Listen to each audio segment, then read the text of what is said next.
நலாஸ் நாட்டு சர்க்கரை நலமுடன் வாழ நலாஸ் இந்தியாவிலேயே நாட்டு சர்க்கரைக்கு ISI முத்திரை மற்றும் அக்மார்க் அங்கீகாரம் பெற்ற ஒரே நிறுவனம். தொடர்புக்கு 9047050000. எப்படி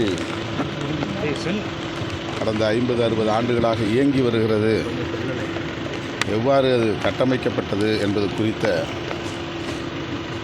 பேச்சில்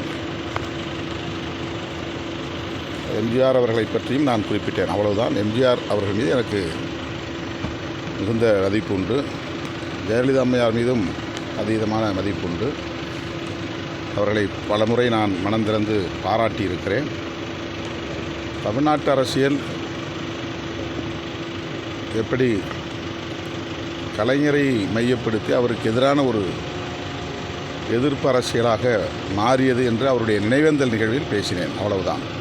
எம்ஜிஆர் அவர்களை அவமதிக்கும் நோக்கம் என்னிடத்தில் இல்லை.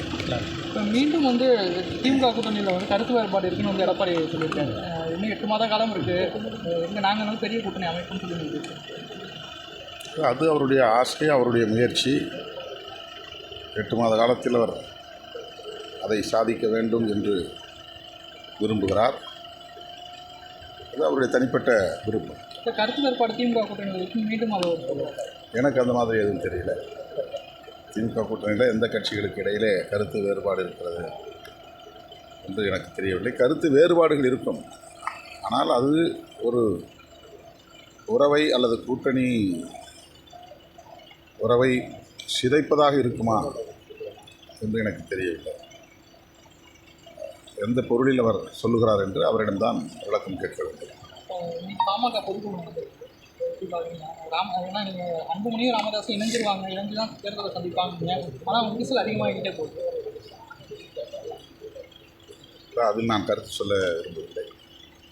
இல்லை, ஜெயலலிதா ஒரு கம்யூனிட்டிக்குள்ளே சுருக்குறாங்க அப்படின்ற விஷயத்தை நீங்கள் அது மாதிரி திருமாவளவன் அந்த கம்யூனிட்டிக்குள்ளே சுருக்க முடியுமா அப்படின்னு சொல்லிட்டு செம்மல் பேசியிருக்காரு சார். அதுக்கு என்ன பேசுகிறேன்? முன்னாள் அமைச்சர் செம்மலை முன்னாள் அமைச்சர் என்ன கேட்டார்? அதாவது ஜெயலலிதா ஒரு சாதிக்குள் எம்ஜிஆரை ஒரு ஜாதிக்குள்ளே சுருக்கிறீங்க, அதே மாதிரி உங்களை சுருக்கினா நீங்கள் ஏற்றுக்குவீங்களா அப்படிங்கிற மாதிரி. நான் அப்படி சுருக்கலை, அது தவறாக புரிந்து கொள்ளப்படுகிறது. எம்ஜிஆர்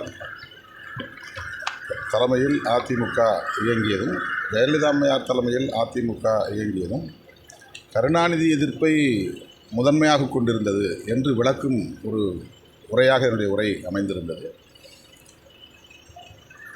அப்போது ஜெயலலிதா அம்மையார் தன்னை ஒரு பார்ப்பன பெண்மணி என்றே பகிரங்கமாக சட்டப்பேரவையில் அறிவித்து கொண்டார். அதனால் அதிமுக மீதான விமர்சனம் இங்கே பார்ப்பனர்கள் அல்லது பார்ப்பனியம் என்கிற சமூகத்தினரால் அல்லது சக்திகளால் பெரிய அளவில் விமர்சிக்கப்படவில்லை.